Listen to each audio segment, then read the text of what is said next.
자, 기본 이론과정 12번째 시간 지나도록 하겠습니다. 자, 여러분 교재 90페이지예요. 90페이지 펴놓으시고요. 저희들이 지난 시간까지 토지의 자연적성에서 설명을 드렸습니다.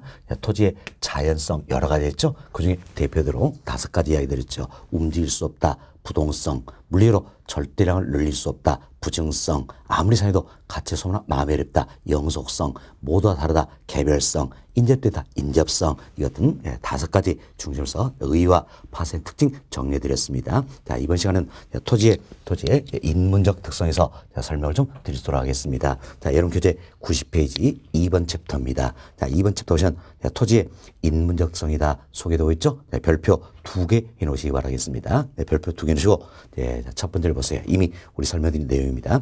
토지의 인문적 특성이란 토지와 인간과의 관계에서 비롯되지는 즉 부동산 활동의 결과가 나타난 특별한 성질을 말한다. 자, 이처럼 토지와 인간과의 관계에서 비롯되지는 즉 부동산 활동의 결과가 나타난 특별한 성질이 바로 뭡니까? 인문적 특성이다라는 겁니다. 그 다음 점 봅시다. 후천적이고 인위적이며 가변적인 특성이다서 토지의 인문성 사람 힘이 개입이 되기 때문에 후천적이고 인위적이고 가변적인 특성이다 이렇게 설명드렸습니다. 이 같은 인문성에도 여러 가지 있죠. 그중에 대표적으로 우리 3가지 설명을 드렸습니다. 먼저 용도의 다양성, 다음 분할 합병의 가능성, 위치의 가변성이다. 이걸 중심으로 이야기 드리도록 하겠습니다. 자, 먼저 양고래 1번 보세요. 자, 양고래 1번은 용도의 다양성이다. 용도 많다는 얘기죠. 그래서 괄호 봅시다. 다른 말로 뭐라 표현합니까? 다용도성이다. 많을 다자 써서 용도 많다는 이야기예요. 그래서 다용도성이다. 또는 뭐 변형성 이렇게 표현하게 된다는 겁니다. 자, 첫 번째로 봅시다. 토지는 일반 상품과 달리 1차 산업용지, 2차 산업용지, 3차 산업용지, 주거용지, 공공용지 등 여러 가지 용도로 사용될 특성을 말한다. 이처럼 여러 가지 용도로 쓸 수가 있더라. 이 특성을 우리가 용도의 다양성이다. 이렇게 표현하는 거지요. 자, 다음 파생 특징 몇 가지 살펴드립니다. 먼저 동락 1번이에요. 동락 1번은 최유효 이용이다. 이 표현합니다. 최유효 이용이다. 최유효 이용에서는 쉽게 생각하면 가장 좋은 용도로 써보자는 이야기예요. 뭐 됩니까? 용도가 많기 때문에 그 용도 중에서 가장 좋은 용도로 써보자라는 겁니다. 그래서 최유효용의 성립 근거가 된다. 이는 뭡니까? 용도의 다양성 관련된다 할 수 있겠죠. 물론 우리 지난 시간에 또 배웠습니다.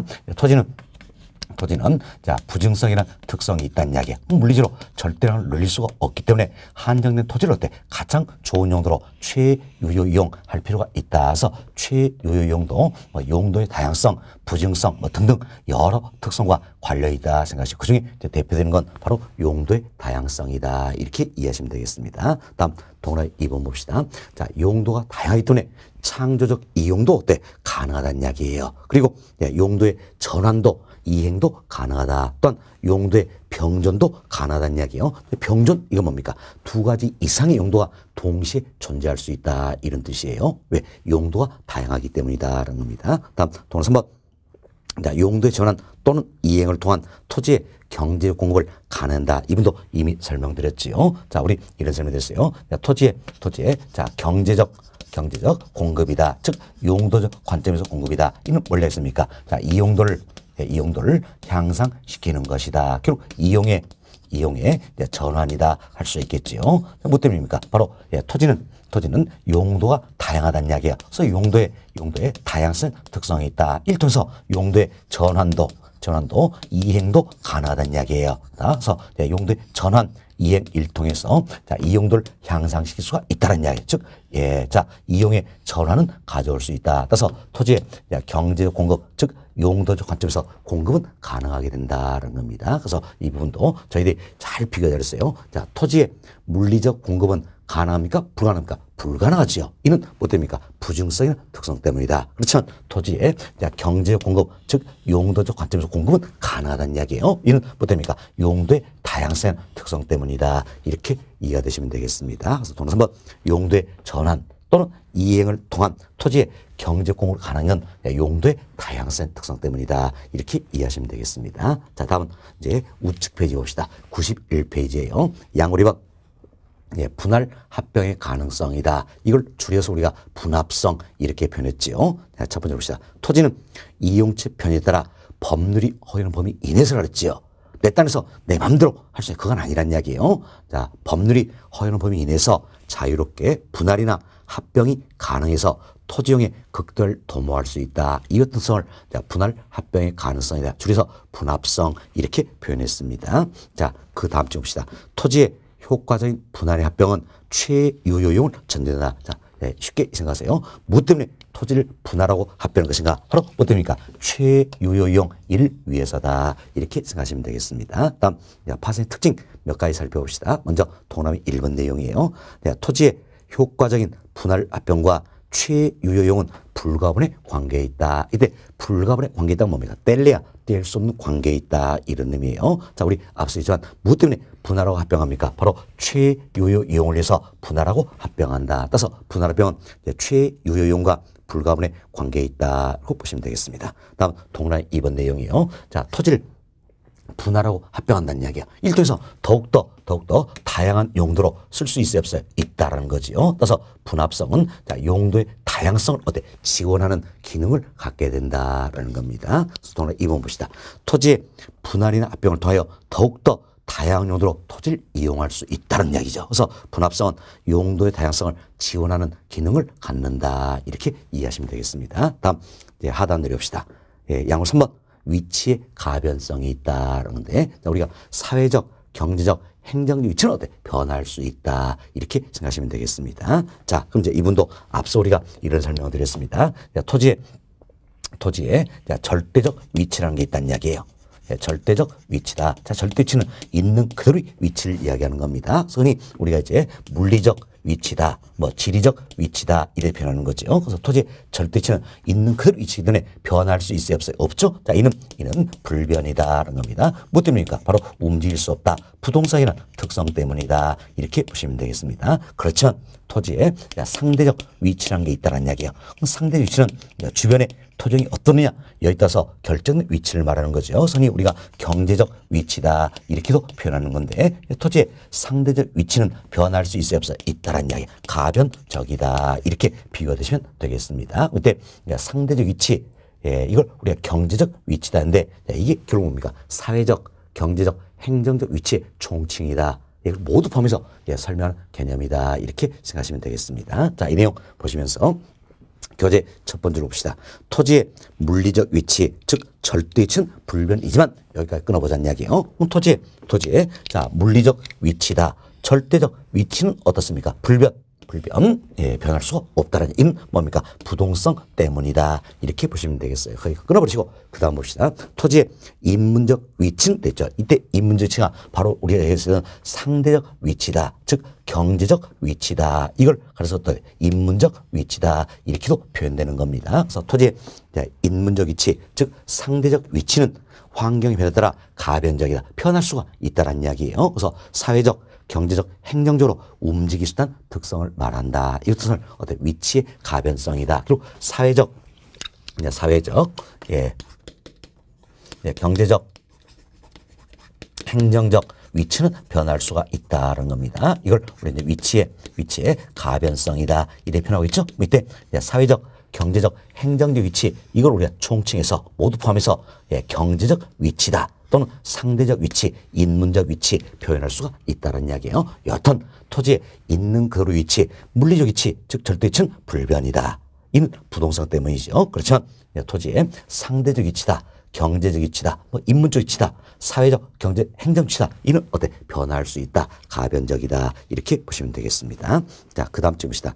특정 토지의 위치성은 해당 토지에 대한 개인이나 집단의 상호 선택과 선호의 결과로 나타난다라는 것도 참고만 하시면 되겠습니다. 뭐 이외에도 또 여러 가지 인문적 특성이 있습니다. 나머지는 참고하시면 되겠고 우리 중요한 거 세 가지 이야기 드렸어요. 용도의 다양성, 분할 합병의 가능성, 분합성 표현했죠. 위치의 가변성 뭐 등이 있다. 이렇게 보시면 되겠습니다.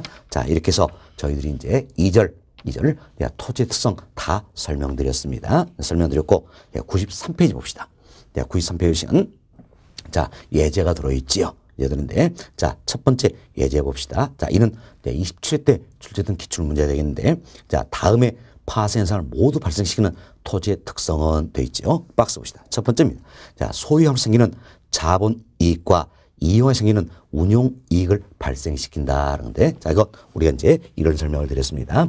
자, 부동산 투자는 크게 3단계 과정에서 이루어진다는 겁니다. 먼저 취득이지요. 취득. 자, 그리고 이제 운용의 과정이 있다. 대표적인 게 임대업이라고 그랬습니다. 그래서 임대용선을 취득해서 임대업이라는 운용의 과정을 거치고 취득한 임대용선을 처분을 하게 된다는 겁니다. 이때 운용의 과정을 통해서 이득을 얻을 수 있다. 이때 얻을 수 있는 이득을 우리가 소득 이득이다 이렇게 표현했죠. 대표로 임대료 들어볼 수 있겠네요. 다음 처분의 과정을 통해서 얻을 수 있는 이득이 있더라. 이럴 때 자본 이득이다 이렇게 표현했습니다. 이는 양도 차익 즉 매매 차익을 의미한다는 겁니다. 이처럼 부동산 투자 일통에서 자본 이득뿐만 아니라 소득 이득까지도 얻어볼 수가 있다는 이야기예요. 얻어볼 수가 있다. 자, 이건 무엇 때문입니까? 바로 운용이 가능하기 때문이다. 자, 임대업이 가능하기 때문이다. 할 수 있겠죠. 그럼 무엇 때문에 임대업이 가능합니까? 바로 오래 쓸 수 있다. 영속성의 특성이 있기 때문이다. 이렇게 생각하시면 되겠습니다. 자, 이 내용 우리 설명 다 드렸었죠? 자, 이 내용 생각하시면서 첫 번째 다시 한번 봅시다. 소유함으로써 생기는 자본 이익과 나가겠죠. 그럼 자, 이 자본 이익 이게 결국 뭡니까? 여기서 얘기하는 자본 이득이다. 이 부분이 되겠지요. 다음 자, 이용에 생기는 운용 이익이다. 자, 운용 이익 이게 바로 뭡니까? 소득 이득이다. 할 수 있겠죠. 결국은 자본 이득과 소득 이득을 동시에 얻어볼 수 있다는 겁니다. 뭐 때문에? 바로 오래 쓸 수 있어 임대가 가능하기 때문이다. 운용이 가능하기 때문이다. 보시면 되겠어요. 그럼 자, 첫 번째만 보더라도 영속성이다. 답을 찾을 수가 있다는 겁니다. 다음 그 아래점 봅시다. 가격이 하락해도 소모되지 않는다는 이야기예요. 않는다. 차후에 가격 상승을 기대하여 매각을 미룰 수가 있다는 이야기야. 자, 보세요. 가격이 하락해도 매각을 미룰 수 있는 건 뭐 때문입니까? 바로 소모되지 않는다. 오래 쓸 수 있기 때문이다. 영속성 관련될 수 있겠지요. 다음 부동산 관리의 중요성을 강조한다. 뭐 때문에? 오래 쓸 수 있다. 영속성 특성 때문에 관리가 돼야 되겠죠. 그래서 우리가 첫 번째 두 번째, 세 번째 다 살펴봤지만 모두가 영속성과 관련 내용이다 할 수 있겠죠. 따라서 답은 몇 번입니까? 4번 영속성 이렇게 보시면 되겠습니다. 다음 그 아래 예제를 봅시다. 자, 지난 28회 때 출제된 문제인데 자, 어려운 문제는 아니었습니다. 자, 봅시다. 토지의 자연성 발생되는 부동산 활동과 현상 설명으로 틀린 것은 자, 보기 1번 보세요. 지대 또는 지가를 발생시키며 최유효에 근거가 된다. 자, 무엇 때문에 지대, 지가가 발생하시가 무엇 때문입니까? 토지는 물리로 절대량을 늘릴 수 없다는 이야기예요. 좀 한정된 자원이기 때문에 지대 또는 지가를 발생시킨다 할 수 있겠죠. 또한 한정된 자원이니까 가장 좋은 용도로 활용할 필요가 있어요, 없어요? 있다라는 이야기예요. 따라서 보기 1번 이 자체는 결국 어떤 성입니까? 부증성. 자, 이와 관련된다 할 수 있겠죠. 그래서 앞집은 토지의 부증성 이렇게 표현되네요. 맞는 표현이다 할 수 있겠죠. 다음 자, 동그라미 2번 봅시다. 부동산 활동과 현상을 개별화시킨다는데 자, 이분도 우리가 이렇게 정리해드렸죠. 자, 부동산 활동과 부동산 현상은 자, 지역적으로 나타날 수가 있다라는 이야기예요. 즉 국지적으로 나타날 수가 있다. 이건 뭐입니까? 지역 간 이동이 되지 않기 때문이다. 부동성이나 특성 때문이다 그랬죠. 또한 부동산 활동 현상은 개별적으로 나타날 수가 있다라는 겁니다. 이건 뭐입니까? 모두가 다르다. 개별성이나 특성 때문이다. 이렇게 우리가 정리했습니다. 그래서 지난 시간은 바로 이 부분을 물어본 거죠. 부동산 활동 현상이 개별화된다. 이는 어떤 성 때문에? 개별성이나 특성 때문이다. 할 수 있겠죠. 그래서 앞지문이니까 토지의 개별성은 일어나는데요. 그래서 맞는 표현이다라는 겁니다. 다음 3번 봅시다. 자, 지자체 운영을 위한 부동산 조세 수입의 근거가 될 수 있다는 건데, 자, 이건 우리 설명드렸어요. 부동산 시장은 자, 부동성이란 특성을 해서 자, 부동산 특성에서 부동산 시장은 지역적 시장이 된다는 겁니다. 또는 국지적 시장이 된다는 겁니다. 이처럼 시장이 지역적으로 국제로 형성이 되기 때문에 이 지역에서 세금을 거둬들일 수가 있다는 거지요. 자, 이는 어떤 성 때문입니까? 바로 부동성이란 특성으로 인해서 시장이 지역적으로 형성되기 때문이다라는 겁니다. 그래서 앞지원 부동성 들어있죠? 그래서 맞는 표현이 되겠는데 3번 다시 한번 봅시다. 부동성은 지자체 운영을 위한 부동산 조세 수입의 근거가 될 수 있다 할 수 있겠죠. 다음 4번 봅시다. 자, 미래 수익을 가정하고 가치평가는 직접 활용법에 적용을 가능한다. 자, 이분도 설명드렸었죠. 자, 미래 수익을 가져간다는 얘기는 뭡니까? 미래 수익이 발생된다는 거죠. 뭐 때문에 오래 쓸 수 있기 때문이다. 어떤 성? 영속성과 관련될 수 있겠죠. 지금 영속성 나와 있네요. 맞는 표현이 될 수 있겠죠. 다음 5번 봅시다. 토지의 부증성으로 인해 이용 전환을 통한 토지의 용도적 공급을 더 이상 늘릴 수 없다는데 이건 말이 앞뒤가 안 맞음을 알 수 있겠죠. 우리 누차 이야기 드렸습니다. 토지의 부증성 이 특성으로 인해서 토지의 물리적 공급이 어때? 불가능하다 이렇게 설명드렸죠. 부증성 이로 인해서 토지의 절대량을 늘리는 물리적 공급은 어떻습니까? 불가능하다라는 얘기. 그렇지만 용도의 다양성의 특성에서 토지의 경제적 공급은 즉 이용의 전환을 할 수 있는 경제적 공급은 어때? 가능하다. 이렇게 우리 여러 차례 얘기했던 부분입니다. 그럼 보세요. 이제 자, 토지의 부증성으로 인해 끊어봅시다. 그 다음 보세요. 이용 전환을 통한 토지의 용도적 공급을 보세요. 이용 전환을 통한 토지 용도 공급을 이분이 어때? 잘못된 내용이에요. 보세요. 토지의 부증성 이 특성으로 인해서 그래서 어때? 물리적 공급을 어때? 불가능하게 하는 거지요. 그렇죠? 자, 보세요. 부증성 이래서 경제적 공급이다. 즉 용도적 경제 공급을 불가능하는 겁니까? 아니란 이야기예요. 아니다. 토지의 부증성 이로 인해서 그럴 때 물리적 공급을 어때? 불가능하게 한다. 이렇게 보셔야 되겠지요. 그래서 5번은 말이 앞뒤가 안 맞는 겁니다. 그래서 이렇게 생각하시면 되겠어요. 토지의 부증성으로 인해서 토지의 물리적 공급을 더 이상 늘릴 수 없다. 이렇게 표현이 돼야 어때? 올바른 문장이 되겠지요. 그래서 5번이 잘못된 내용이고 근본적으로 여러분이 이분을 잘 이해하시면 되겠지요. 부증성이라는 특성에서 토지의 절대량을 늘리는 물리적 공급은 불가능하다. 그렇지만 용도의 다양성이라는 특성으로 인해서 토지의 이용도를 향상시키는 이용의 전환할 수 있는 경제적 공급 즉 용도적 관점에서 공급은 어때? 가능하다. 가능하다. 그리고 여기는 부증성은 토지의 자연적 특성이 되어 있고 용도의 다양성은 토지의 인문적 특성이 된다. 자, 이 내용을 잘 이해하시면 5번 질문이 잘못됐음을 쉽게 이해할 수 있다. 이렇게 보시면 되겠어요. 따라서 틀리면 그러니까 답은 몇 번입니까? 5번 이렇게 이해하시면 되겠습니다. 자, 5번. 자, 이렇게 해서 2절 토지의 특성이다. 관련된 어떤 예제도 다 풀어드렸습니다. 다음은 여러분 교재 94페이지입니다. 94페이지는 3절 건물의 특성이다. 소인데 이미 이분도 설명은 다 드렸던 겁니다. 그래서 그 제목만 잘 이해 잘했습니다. 자, 첫 번째 보세요. 자, 건물은 인간의 창조물이라는 거지요. 자, 인간 창조 건물이 자연물인 토지와 달리 지닌 특별한 성질 이걸 어때요? 우리 건물의 특성이다. 이렇게 이야기했습니다. 그래서 제목만 잘 이해하자. 먼저 이동 가능성이 있다. 두 번째 생산 가능성. 세 번째 비영속성. 네 번째 동질성, 다섯 번째 지배성 또는 종속성이 있다. 이렇게 보시면 되겠습니다. 자, 이렇게 해서 3절도 설명을 다 드렸어요. 자, 여기까지가 여름 교재 3장 부동산의 특성 관련된 내용이 되겠습니다. 그래서 이제 제 설명을 다 드렸으니까 여러분들이 교재 통해서 한 번 더 이해하시면서 또 읽어보자는 이야기예요.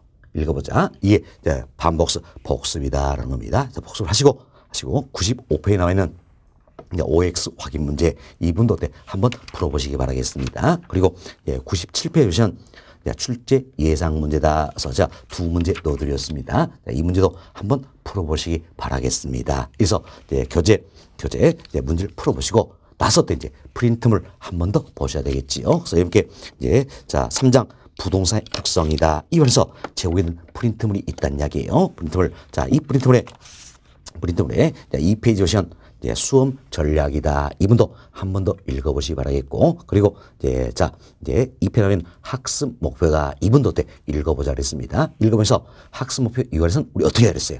자, 하나하나씩 읽어보시면서 고민을 좀 하자 그랬습니다. 자, 1번 한번 보세요.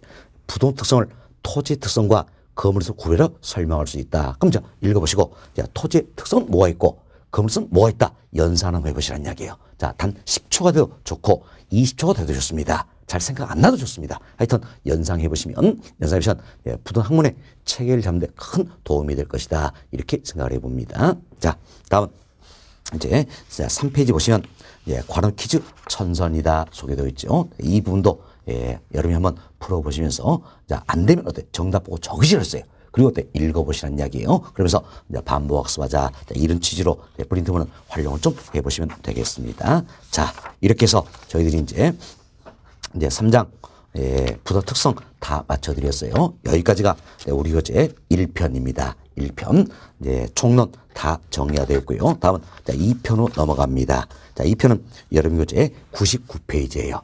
99페이지는 파트 2다. 알죠? 자, 이처럼 큰 타이틀 들어있지요. 큰 타이틀 파트 2다. 큰 타이틀 여기가 이제 2편이다. 이렇게 보시면 되겠습니다. 자, 2편. 자, 2편은 이제 부동산 강론이다. 이렇게 표현을 했는데, 자, 강론은 뭘 이야기합니까? 각각의 파트를 논하자. 이런 취지예요. 그래서 이제 학문 관련된 여러 영역들이 있더란 이야기예요. 이 각각의 파트를 논하는 게 바로 2편 강론이다라는 겁니다. 그래서 우리 교재는 1장부터 9장까지 9개 장으로 구성이 되어 있습니다. 1장은 수요응급 이론에 대해서, 2장은 경기변동 이론, 3장은 시장론, 4장은 입지 및 공간구조론, 5장은 정책론, 6장 투자론, 7장 금융론, 8장 이용개발론, 9장 관리 마케팅론이다. 이렇게 해서 9개 장으로 구성이 되어 있습니다. 사실 2편 강론 이분이 내용도 많지만 그만큼 실제로 많이 되고 있는 그와 같은 파트예요. 아마 우리 교재에서 절대적인 비중을 차지하고 있다 생각하시면 되겠습니다. 그래서 이제 2편 강론 자 1장부터 9장 모두 모아가지고요. 자, 1장부터 9장 모두 모아가지고 최근 5개월 동안 적게는 29문제에서 많게는 31문제 이렇게 출제된 영역입니다. 작게는 총 몇 문제입니까? 40문제잖아요. 그럼 40문제 중에서 29문제에서 31문제 이렇게 출제되면 굉장히 큰 비중을 차지하는 부분이다 할 수 있겠지요. 그죠? 지난 시험 물론 29문제 출제가 되었고요. 여름실 이번 시험에도 30문제는 출제가 될 것으로 예상되는 영역이다. 그래서 이 편도 우리가 많은 시간 할애해서 여러분께 설명을 좀 드리고자 합니다. 자, 이렇게 해서 이 편 전체적으로 출제 경향을 말씀을 드렸어요. 자, 다음은 이제 한 장 넘겨보세요. 100페이지입니다. 100페이지. 자, 100페이지는 1장 이제 수용급 이론이다. 소개되고 있죠? 수용급 이론. 이 파트는 굉장히 중요한 부분이다 할 수 있겠습니다. 뭐 때문일까요? 여러 가지 이유가 있습니다. 먼저 출제 문항수가 많다는 점이지요. 근데 출제 문항수가 많으면 그만큼 우리 시험 쓸 때 중요하다 할 수 있겠습니다. 그래서 출제 문항수가 많다는 점이 있고, 또 하나는 수용급 이론 이 자체는 앞으로 우리가 배워야 될 경기변동 이론이다, 뭐 시장론이다, 정책론, 뭐 금융론, 기타 등등 여러 파트와 연관이 되어 있다는 이야기에서 수용급 이론을 정확히 이해하지 못한다면 다른 파트로 학습할 때도 상당히 애로사항이 있다라는 겁니다. 그래서 잘 이해하실 필요가 있다는 거죠. 또한 수요응급 이론은 경제가 가장 기초된 논리요. 사실 사고 찬다 이게 뭡니까? 수요. 팔고 산다 공급이라는 이야기예요. 그래서 경제 가장 기초된 원리이기 때문에 수요응급 이론을 제대로 이해하지 못한다면 부동산 활동을 올바르게 할 수가 아니란 이야기지요. 부동산을 올바르게 하기 위해서는 부동산 현상을 정확히 인식할 필요가 있다는 이야기. 이를 위해서 수용급 이론은 매우 중요하다 할 수 있겠습니다. 참 여러 측면에서 살펴봤을 때 수용급 이론은 굉장히 중요한 부분이다 생각하시고 잘 듣고 이해하시려고 노력을 좀 해보시기 바라겠습니다. 자, 그리고 수용급 이론 관련해서도 여러분께 프린트물 제공을 해드렸습니다. 프린트물 한번 살펴봅시다. 프린트물 보시면 먼저 1페이지에 출제 경향 나와 있지요. 중요한 건 최근 5개년이라 했습니다. 수용급 이론 2분만 따졌을 때 최근 5개년입니다. 뭐 24회 시부터 지난 28회까지가 되겠지요. 적게는 3문제. 적게는 3문제, 많게는 5문제 이렇게 출제된 영역이다 할 수 있겠습니다. 지난 시험 5문제 출제가 됐죠? 우리 여름실 이번 시험도 4문제는 출제될 것이다. 이렇게 예상된 영역이에요. 그만큼 출제 문서가 많다는 걸 미리 말씀을 좀 드렸습니다. 다음 2번 출제 빈도입니다. 자, 1장 수용급 이론은 1절부터 4절까지 4개 절로 구성이 되어 있습니다. 자, 1절은 부동산 수요에 대해서, 2절은 부동산 공급에 대해서, 3절은 수용급의 균형, 4절은 수용급의 탄력성이다. 그래서 1절부터 4절까지 4개 절로 구성된데, 자, 보세요. 동그라미가 어디에 집중이 되어 있습니까? 상중, 여기에 집중이 되어 있다는 겁니다. 그만큼 출제가 많이 되고 있다. 이렇게 생각하시면 되겠습니다. 참, 대체 동그라미가 상중, 여기에 집중이 되어 있기 때문에 수용이론 이 부분들은 모두가 중요한 부분들이에요. 모두가 중요한 부분이고 지금이고 기초적인 원리부터 체계적인 학습이 필요한 부분이다 생각하시고 설명 잘 들으시고 이해하시려고 노력을 좀 해보시기 바라겠습니다. 자, 다음 이 페이지를 보시면 수험 전략이다. 학습 목표가 나와 있죠. 이 부분도 읽어보시면 되겠습니다. 자, 여기까지 브리트물 말씀을 드리고 이제 본 교재 통해서 설명을 좀 드리도록 하겠습니다. 자, 여름 교재 자 100페이지에 완전학습을 위한 핵심 키워드 나와 있죠. 자, 이 부분은 저희들이 기본인 과정을 맞춰서 살펴볼 필요가 있다는 겁니다. 아직까지는 전체 내용이 이해가 안 되기 때문에 이 부분 보아도 크게 들어오지 않을 겁니다. 그러나 몇 차례 우리가 학습을 하면 굉장히 효과적으로 또 학습할 수 있는 그 같은 파트예요. 자, 별도로 제가 또 기회가 되면 설명을 좀 드리도록 하겠고, 여튼 우리 이제 101페이지 1절부터 이야기를 좀 드리도록 하겠습니다. 자, 1절은 부동산 수요다 설명을 하고 있는데, 자, 먼저 우리가 이런 생각을 해봅시다. 자, 수요는 뭡니까? 사고자 하는 것이다. 쉽게 생각하면 수요는 사고자 하는 것이다. 이렇게 보시면 되겠어요. 그래서 우리가 이제 사과 한번 생각을 해봅시다. 사과다. 생각하는데, 자, 여기에 이와 같은 사과 하나가 있다라는 이야기예요. 사과 하나가 있다. 근데 자, 똑같은 이 사과 하나의 가격이 2,000원 합니다. 그럼 2,000원일 때는 내가 어때? 10개 사고자 한다라는 겁니다. 만약에 똑같은 이 사과인데 이 사과 하나 가격이 2,000원에서 1,000원 하락합니다. 그럼 잡으세요. 2,000원일 때는 내가 어때? 10개 사고자 했지요. 2,000원일 때는 10개 사고자 했어요. 1,000원 일하려면 10개보다 더 많이 사고자 할까요? 적게 사고자 할까요? 더 많이 사고자 한다. 할 수 있겠지요. 왜? 그만큼 싸다고 생각하니까 더 많이 사고자 한다. 그래서 이때는 이제 20개 사고자 한다는 겁니다. 반면 똑같은 이 사과나 가격이 2,000원에서 3,000원으로 상승합니다. 그럼 어때? 자, 2,000원 때는 10개 사고자 했는데 3,000원으로 상승하면 10개보다 많이 사고자 합니까? 적게 사고자 합니까? 적게 사고자 한다는 거죠. 그래서 5개. 다음. 똑같은 이 사과나 가격이 4,000원 이렇게 상승했습니다. 4,000원 상승하면 더 적게 사고자 했죠. 3개. 다음 5,000원 상승했어요. 그럼 어때? 더 적게 사고자 한다는 겁니다. 2개. 자, 이처럼 우리가 1,000원, 2,000원, 3,000원, 4,000원, 5,000원의 가격을 이야기했어요. 그런데 이 사이에도 무수히 많은 가격들이 있다는 이야기예요. 자, 이 같은 사과의 가격에 대응해서 이것은 사과의 가격에 대응해서 그래서 구매하고자 하는 욕구가 있다라는 이야기예요. 결국 사고자 하는 욕구가 있더라.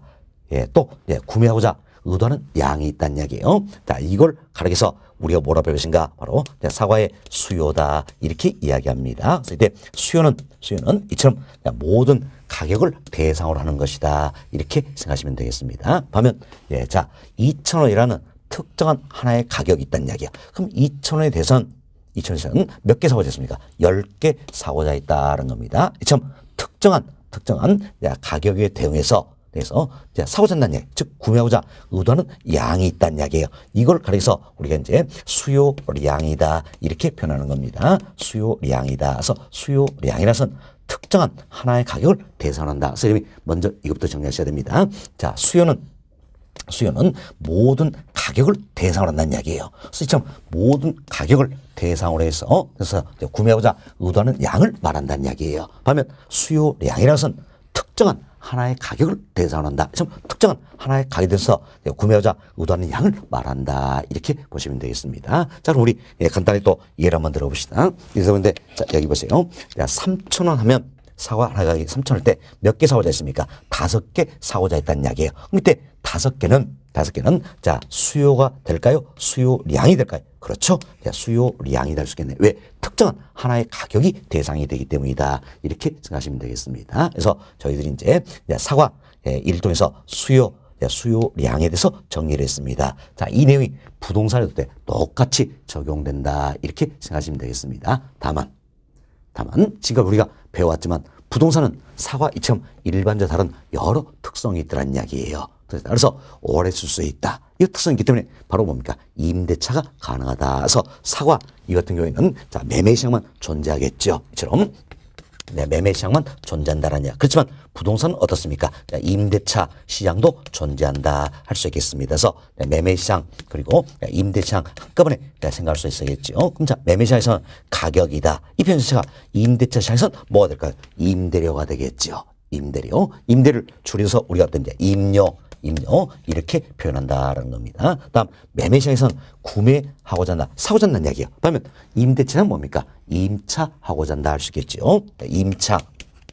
임차하고자 한다 이렇게 보시면 되겠습니다. 그래서 매매 시장, 임대 시장 동시에 생각하시면 되겠습니다. 그리고 부동산 시장에서는 가격 이 표현 자체가 경우에 따라서는 임대료 즉 임료다 이걸 의미하기도 한다 이렇게 생각하시면 되겠어요. 그래서 우리가 이제 매매 시장 가격 임대차 시장은 임대료 줄여서 임료 이렇게 표현했지만 넓은 의미에서는 자 가격 임료를 모아가지고 우리가 가격 이렇게 표현해 버린다라는 겁니다. 가격 이렇게 표현해 버린다. 그래서 경우에 따라서는 이 가격 이 표현 자체가 임대료를 의미하기도 한다 생각하시면 되겠습니다. 여튼 이제 부동산에 자 가격 또는 임료수에 대응해서 구매 또는 임차고자 하는 욕구가 있다는 이야기. 즉 구매 또는 임차고자 의도하는 양이 있다. 이 자체가 뭡니까? 부동산 수요다 할 수 있겠지요. 그러면 특정한 하나의 가격이나 임료에 대응해서 구매 또는 임차고자 의도하는 양이 있다는 이야기예요. 이게 바로 뭡니까? 부동산 수요량이다. 이렇게 생각하시면 되겠어요. 그래서 똑같은 논리입니다.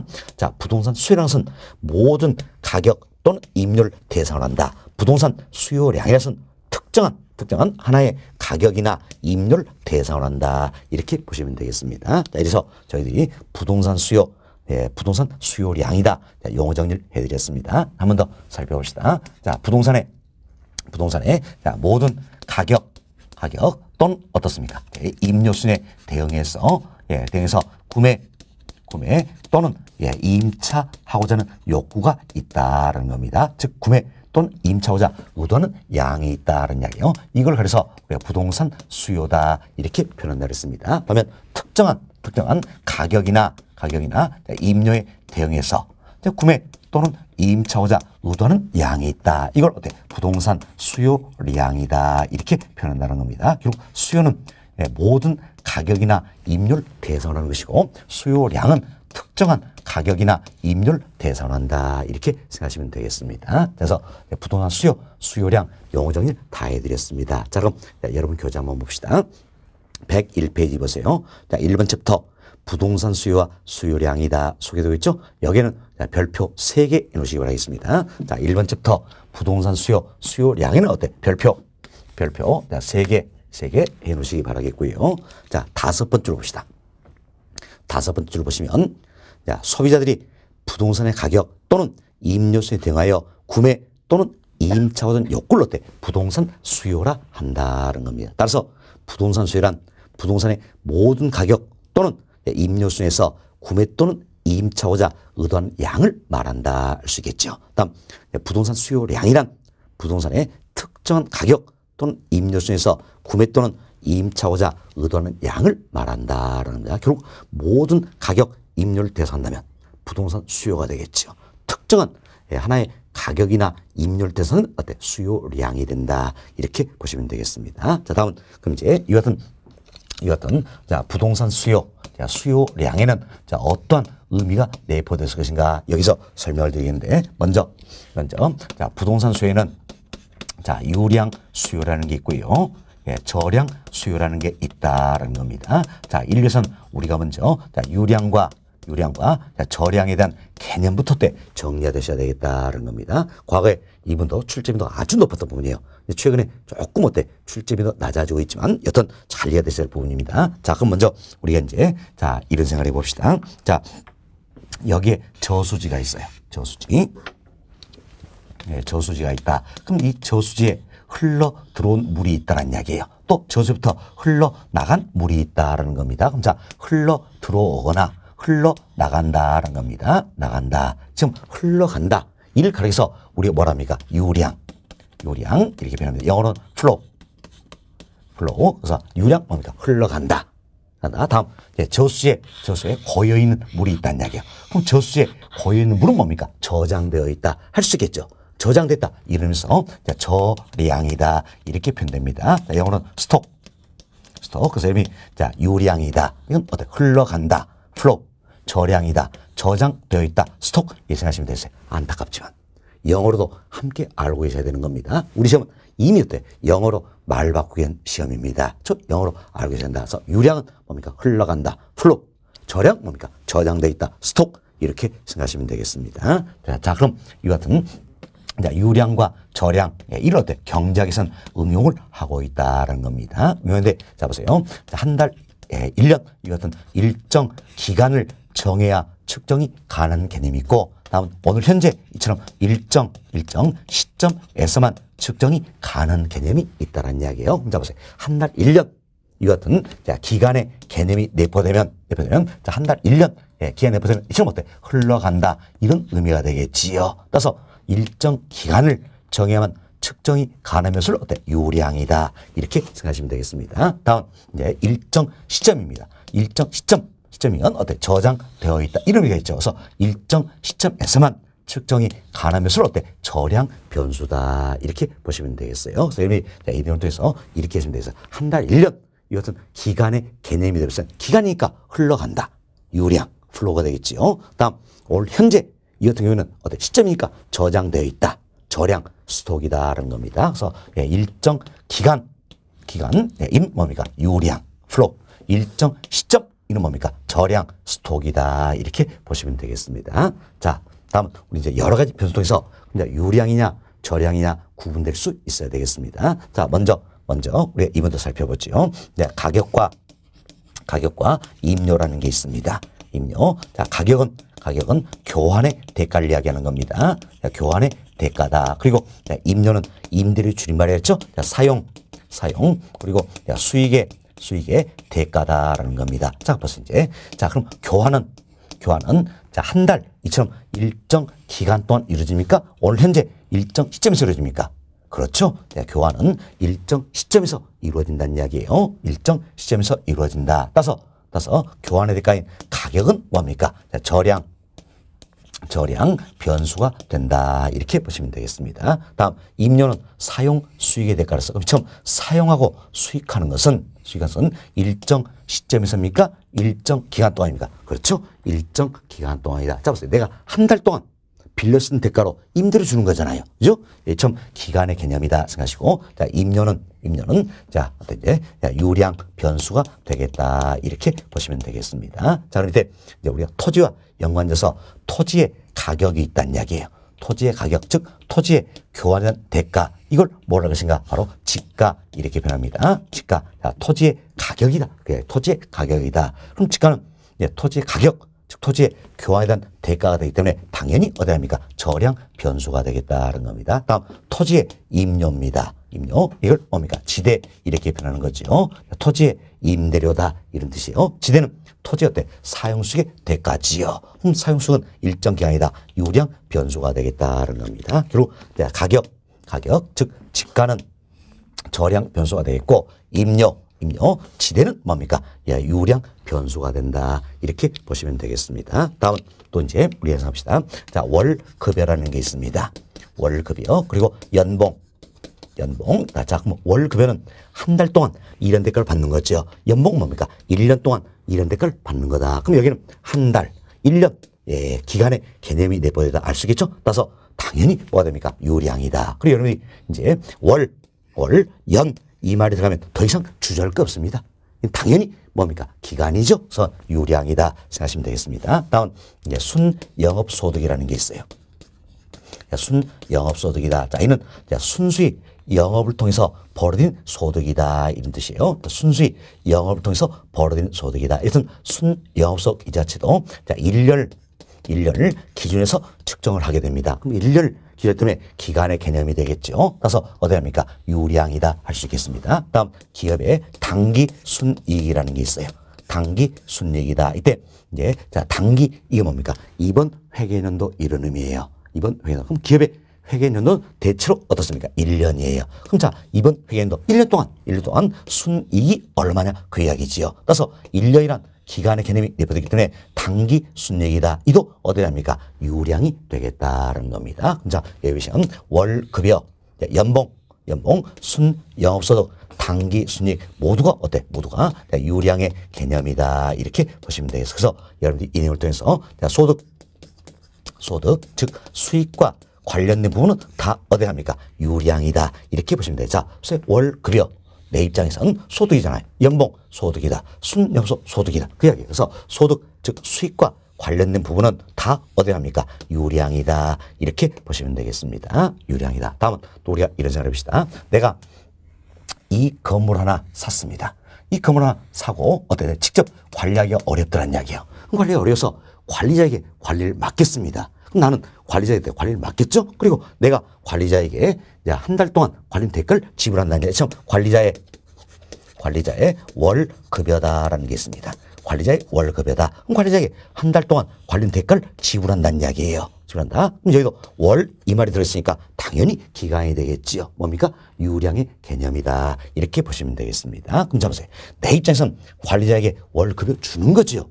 준다. 따라서 비용이다 할 수 있겠죠. 그렇지만 관리자 입장에서는 어떤 월급 받는 거죠? 네, 소득이다라는 겁니다. 어떤 측면으로도 유량이다 알 수 있겠죠. 다음, 내가 이 어떤 건물을 사면서 은행부터 대출 좀 받았다는 이야기야. 그럼 대출 받고 이자 내겠죠. 이자 이자 비용이 있다는 이야기. 이자 비용. 자, 그럼 이자 비용도 잡았어요. 내가 대출 받아서 자, 이래서 이 건물 취득하면서 내가 4억 대출을 받았다는 이야기. 그럼 4억 대출을 받고 어때? 4억 빌려 쓴 대가로 이자를 지불한다는 이야기예요. 그럼 자, 보세요. 예, 이자를 주는데 내가 매월, 예를 들어서 15일 날 이자를 낸다는 이야기예요. 그럼 15일 날, 자, 매월, 15일 날 이자를 낸다는 건데, 이때 15일 이자를 내서 일정 시점이 된 거냐? 아니라는 이야기예요. 조심하세요. 일정 시점이 아니라, 자, 매월 15일을 낸다 뿐이지, 결국 때 한 달 동안 4억 돈 빌려 쓴 대가로 이자를 내는 거잖아요. 그럼 이때 한 달이란 기간의 개념이 내포되어 있다는 이야기지요. 그래서 이자 비용, 이도 어디 합니까? 유량이 되겠다. 이렇게 보시면 되겠습니다. 유량에서 여기는 관리자의 월급여, 이자 비용 모두가 어떤 유량이다. 이렇게 생각하시면 되겠습니다. 자, 그럼 이때 이제 월급이다. 내 입장에서는 비용이 되겠죠. 이자 비용도 비용이 되겠네요. 결국 비용, 지출과 관련된 부분은 다 어디야 합니까? 유량이다. 그 이야기에서 여러분들이 이 예를 통해서 소득, 즉 수익과 관련된 부분이나 비용, 즉 지출과 관련된 부분은 다 어디야 합니까? 유량, 변수가 된다. 이렇게 보시면 되겠습니다. 다음, 자산의 가치라는 게 있습니다. 자산의 가치다. 자, 그럼 보세요. 이제 건물 이 자체도 나에게는 하나의 자산이 된다는 이야기예요. 그럼 이 건물의 가치가 10억이라는 이야기. 그럼 이걸 어떻게 표현할 것인가? 자, 지난 1년 동안 가치가 10억이다. 이런 표현합니까? 아니죠. 오늘 현재 가치가 10억이다. 이런 표현을 한다는 이야기예요. 그럼 오늘 현재니까 당연히 시점의 개념이 내포되어 있다. 할 수 있겠죠. 따라서 자산의 가치는 뭡니까? 저량의 개념이 된다는 겁니다. 다음은 부채입니다. 부채. 제가 빚이 2억이 있다는 이야기예요. 맞나요? 하여튼 빚이 2억이 있다는 겁니다. 그럼 빚이 2억이 있다는 이야기도 일단요, 지난 1년 동안 빚이 2억 있다는 뜻이가요. 현재 2억이라는 뜻이가요. 그렇죠? 현재 2억이다. 그 이야기예요. 따라서 일정 시점을 기준으로 한다. 따라서 부채도 어디에 해당합니까? 바로 저량 변수에 해당한다라는 겁니다. 다음 이제 인구수입니다. 인구수. 자, 우리나라 인구가 5천만 명이라는 이야기예요. 이 자체도 어떻게 변할까요? 자, 지난 1년 동안 우리나라 인구가 5천만 명이다. 이런 표현일까요? 오늘 현재 인구가 5천만 이런 표현할까요? 그렇죠. 오늘 현재 인구가 5천만 명이다. 이렇게 표현이 되겠죠. 따라서 인구수 이 자체도 일정 시점을 정해야만 측정이 가능하다. 저량 변수가 되겠다는 겁니다. 그럼 자, 여기 있는 자산의 가치 그리고 부채, 인구수 모두가 어떤 저량 변수가 된다. 이렇게 보시면 되겠습니다. 저량이다. 다음 주택 관련해서 몇 가지 또 이야기해 봅시다. 자, 신규주택 공급량이라는 게 있어요. 신규주택 공급량이다라는 건데, 이는 흔히 이제 주택 생산량이다. 이렇게 표현될 수 있겠죠. 주택 생산량이다. 살짝 위해서 아파트 생산량 이렇게도 우리 좀 출제가 된다라는 겁니다. 자, 보세요. 그럼 신규주택 공급량이라는 것은 결국 신규 공급입니다.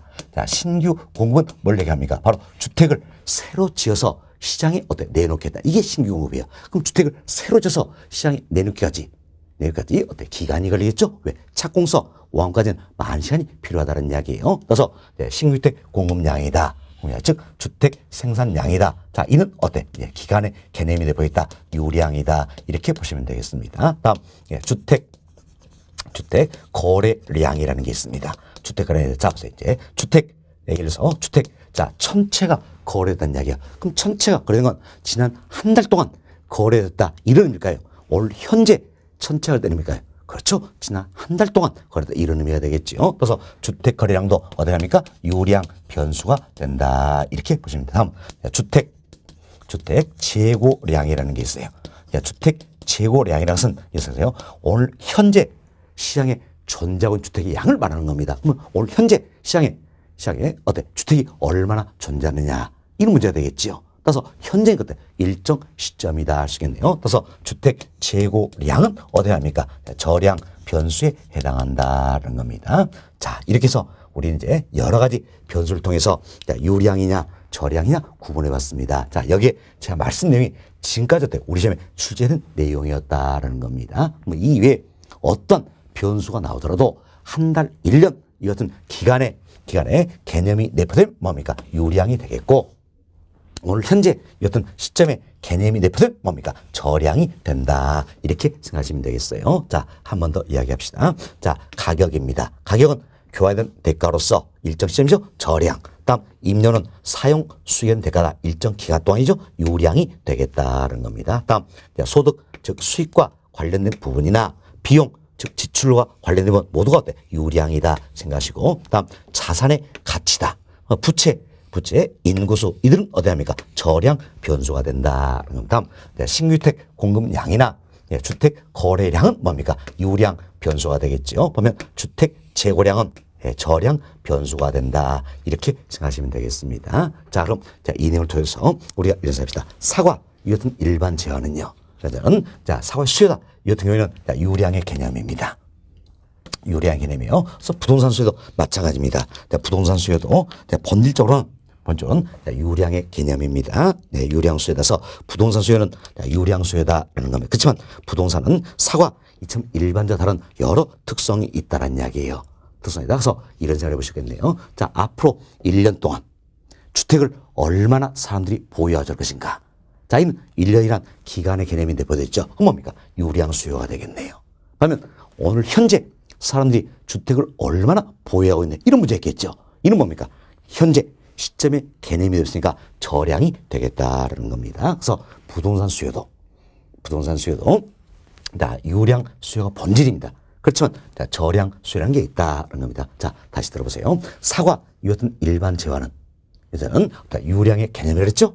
그래서 사과 수요는 유량 수요를 이야기하는 겁니다. 그렇지만 부동산은 본질은 유량이지만 저량의 개념도 도입이 돼서 분석이 돼야 된다. 왜? 오늘 현재 사람들이 주택을 얼마나 보유하고 있는 이 문제가 있다는 이야기예요. 이건 저량의 개념이기 때문이죠. 그래서 부동산 수요는 유량 수요, 저량 수요가 있다. 이렇게 보시면 되겠어요. 근데 유량은 뭡니까? 플로우가 되겠지요. 그래서 일정 기간 동안의 수요를 말한다. 자, 저량은 뭡니까? 스톡이 되겠죠. 스톡. 그래서 일정 시점에서의 수요를 말한다라는 겁니다. 여튼 부동산 수요도 본질은 유량이지만 저량 수요 이분도 도입이 돼야 된다. 그래서 유량 수요, 저량 수요가 있다. 이렇게 생각하시면 되겠습니다. 다음 두 번째 유효 수요라는 게 있습니다.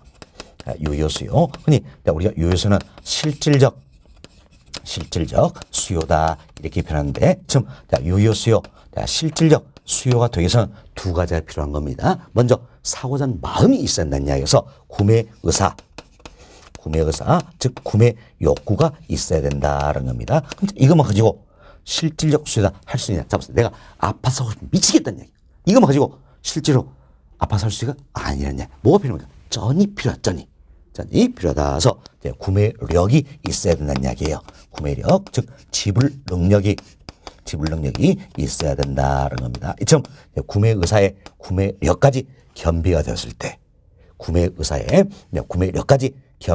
이때 우리가 뭡니까? 실질적 수요, 유효 수요라 한다는 겁니다. 최근에 이런 질문도 출제되었어요. 자, 유효 수요란 구매력을 필요로 하는 것은 아니다. OX. X 잘못됐죠. 자, 유효 수요가 되기 위해서는 반드시 뭐가 필요합니까? 구매력이 필요하다 생각하시면 되겠어서 구매 의사, 구매 욕구에 구매력, 즉 지불 능력까지 겸비게 된 수요를 우리가 유효 수요, 실질적 수요를 한다 생각하시고 이때 구매력에는요. 구매력에는 자, 내가 가지고 있는 현금 자, 이로써 살 수 있어요 없어요? 있죠? 그럼 구매력에 해당이 되겠지요. 다음 그동안 저축했던 저축금 있네요. 저축금 이로도 살 수 있다는 이야기야. 이도 구매력에 해당이 된다는 겁니다. 다음 은행부터 내가 대출을 받습니다. 여하튼 대출금이 있다는 이야기. 이로도 살 수 있어요 없어요? 있죠? 그럼 자, 이도 어때? 구매력에 해당이 된다는 거면서 구매력에는 자, 현금만 해당이 되는 게 아니란 이야기예요. 구매력에는 현금, 저축금뿐만이 아니라 자, 대출금도 구매력에 해당이 된다. 이렇게 보시면 되겠어요. 물론 아버지로부터 내가 2억 빌려왔어요. 이걸로도 살 수 있잖아요. 그럼 이도 구매력에 해당이 되는 거죠. 물론 안 갚으니까 문제가 되겠지만 됐습니다. 자, 여튼 구매 의사의 구매력, 즉 지불 능력이 겸비된 수요를 유효 수요, 실질적 수요를 한다는 겁니다. 다음 이 같은 경우겠죠. 사고자 하는 마음은 있어요. 구매사 있다는 이야기. 그러나 구매력이 뒷받침되지 않는다는 이야기예요. 그럼 이 같은 경우에는 유효 수요다 할 수 있어요 없어요? 없잖아요. 그러나 이 경우에는 구매력만 갖춰지면 언제든지 어때? 유효 수요, 실질적 수요가 될 수 있다는 겁니다. 그래서 이 같은 경우는 우리가 잠재돼 있다라서 잠재 수요다라고 이야기합니다. 잠재 수요 또는 예비적 수요다 이렇게 표현하는 겁니다. 자, 그래서 우리는 이제 자, 수요에는 두 가지가 있다 배웠습니다. 하나는 유효 수요라는 게 있고 또 하나는 잠재 수요라는 게 있다. 이 두 가지 우리가 배웠는데 그럼 자, 이 같은 유효 수요 그리고 잠재 수요 이 중에 부동산 수요는 뭐를 의미할 것인가? 자, 부동산은 고가의 상품이니까 반드시 구매력을 필요로 하게 한다는 겁니다. 좀 구매력을 필요로 하기 때문에 부동산 수요는 결국 뭐가 되는 겁니까? 유효 수요를 의미한다. 즉 실질적 수요를 의미한다. 이렇게 생각하시면 되겠습니다. 다음 세 번째. 자, 여기 보세요. 내가 2천 할 때는 몇 개 사고자 했습니까? 10개 사고자 했다는 이야기예요. 자, 이미 사버린 겁니까? 앞으로 사고자 하는 겁니까? 앞으로 사고자 한다는 이야기. 그럼 아직까지는 사기 전이라는 이야기지요. 그래서 부동산 수요 마찬가지로 사기 전이다. 사전적 개념이다. 이렇게 생각하시면 되겠습니다. 다음 네 번째. 자, 여기 보세요. 이제 2천 할 때는 몇 개 사고자 합니까? 10개 사고자 한다. 이때 10개는 최대 수량일까요? 최소 수량일까요? 그렇죠. 10개까지 사고자 한다는 이야기예요. 그래서 이때 10개는 최대 수량이 된다. 이렇게 해서 우리는 부동산 수요량의 내포된 의미를 살펴드렸습니다. 자, 먼저 부동산 수요에는 유량 수요, 저량 수요라는 게 있다. 다음 부동산 수요는 유효 수요, 실적 수요를 의미한다. 다음 사전적 개념이다. 최대 수량이다. 이렇게 정리하시면 되겠습니다. 자, 이제 교재 통해서 한 번 더 살펴보도록 하겠습니다. 자, 여러분 교재 봅시다. 교재 보시면 자, 양으로 1번. 자, 101페이지예요. 101페이지 양으로 1번. 자, 유량 수요와 저량 수요다. 소개되어 있죠. 첫 번째 봅시다. 일정한 기간을 정해야 측정이 가능함을 유량 플로우지요. 일정한 시점에서만 측정이 가능함을 저량 스톡이라 한다입니다. 부동산 수요에는 유량 수요와 저량 수요가 있다는 이야기예요. 이때 유량 수요는 일정 기간 동안의 수요를 말하는 것이지요. 그다음 저량 수요란 일정 시점에서의 수요를 말한다. 이렇게 보시면 되겠습니다. 자, 그리고 그 아래 보충학습에 박스가 들어있습니다. 이 박스에 자, 유량과 저량에 대한 용어 정리가 되어 있고 여러 가지 예들을 넣어드린 겁니다. 박스 한번 봅시다. 자, 유량과 저량이다. 첫 번째를 경제학에서는 일정 기간을 명시하여 측정된 변수를 유량, 플로우죠. 일정 시점에서 측정할 수 있는 변수를 저량, 스톡이라 한다는 겁니다. 그리고 밑에서 세 번째로 한번 보세요. 밑에 세 번째로 보시면 따라서 부동산 시장을 분석하는 자료도 그 성격에 따라 일정한 기간에 거쳐 양을 측정하는 일정한 기간에 거쳐 양을 측정하는 뭡니까? 유량이 되겠지요. 다음 일정한 시점에서 양을 측정하는 일정 시점에서 양을 측정하는 뭡니까? 저량 스톡이다라는 겁니다. 이렇게 구분할 수 있다라는 겁니다. 다음 페이지 봅시다. 다음 페이지 박스 상단에 유량과 저량 여러 가지 예들을 넣어드렸습니다. 이미 설명 다 드렸죠. 자, 먼저 동그라미 1번 봅시다. 1번은 임료, 지대다 위에서 했던 거예요. 자, 임료 그리고 지대 이들은 어디야 합니까? 유량 변수가 되겠지요. 다음 동그라미 2번 월급여 연봉, 순영속, 단기 순이익이다. 자, 이렇게 설명드리네. 월급이요. 자, 연봉, 자, 순영속, 단기 순이익이다. 처음 소득, 즉 수익과 관련은 모두 어디야 합니까? 유량이다라는 겁니다. 다음 동사 3번. 관리자의 월급이요. 이자 비용이다. 여기서 말씀했죠? 자, 관리자의 월급이요. 이자 비용이다. 처음 비용, 지출, 관련도 모두가 어때? 유량 변수다라는 겁니다. 자, 다음 동사 4번. 자, 신규주택 공급량이다. 자, 여기 설명드렸죠. 자, 신규주택 공급량은 자, 주택 생산량 이렇게 표현하죠. 다음 자, 주택 거래량이다. 이것도 다 어디 합니까? 유량 변수가 된다. 이렇게 보시면 되겠습니다. 다음 박스 우측입니다. 동사 1번. 가격 지가다. 우리가 설명했죠. 가격, 지가. 자, 이들은 어디 합니까? 저량 변수가 된다는 겁니다. 동사 2번. 예, 자, 자산의 가치, 부채, 인구수다. 여기 설명드리네. 자, 이점 자산의 가치, 부채, 인구수 이들은 어디 합니까? 저량 변수가 된다는 겁니다. 동사 3번. 자, 주택 재고량이다. 자, 저량 변수가 된다. 이렇게 보시면 되겠어요. 그래서 구분해 보시고 이외에 어떤 변수가 나오더라도 한 달, 1년 이런 기간의 개념이 예, 필요하다. 뭡니까? 요량. 올 현재 시점의 개념이다. 저량. 이렇게 구분되시면 되겠어요. 자, 다음 양고래 2번 봅시다. 양고래 2번. 자, 유효 수요, 실질적 수요다. 소개했는데 첫 번째 봅시다. 소비자의 구매 욕구, 즉 구매 의사의 구매력, 즉 지불 능력이 뒷받침된 수요를 어때? 유효 수요 또는 실적 수요라 한다는 겁니다. 자, 구매력에는 현금뿐만 아니라 저축금이나 대출금도 포함된다. 처음 구매력에는 현금뿐만 아니라 저축금, 대출금도 포함된다는 겁니다.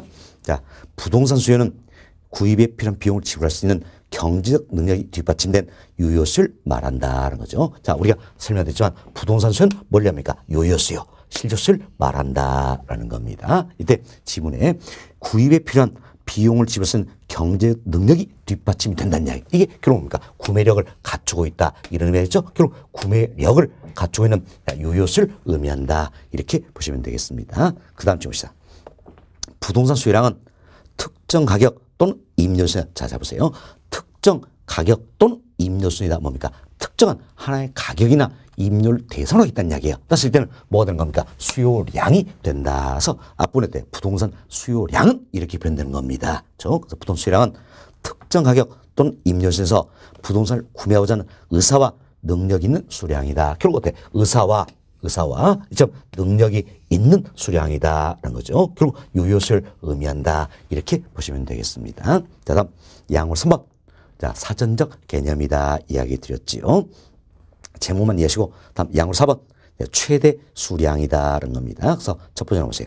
수요량이란 소비자가 어떤 제 가중하여 구매하고자 하는 최대 수량을 말한다는 겁니다. 그래서 부동산 마찬가지예요. 그래서 부동산 수량도 부동산의 가격 또는 임대에 대응하여 구매 또는 임차하고자 하는 최대의 수량을 말한다. 그래서 최대 수량이다. 이렇게 보시면 되겠습니다. 그래서 우리는 교육통에서 한 번 더 살펴드렸습니다. 여튼 부동산 수요량에는 어떤 의미가 있습니까? 먼저 유량 수요, 저량 수요라는 게 있다. 다음 유효 수요, 실적 수요를 의미한다.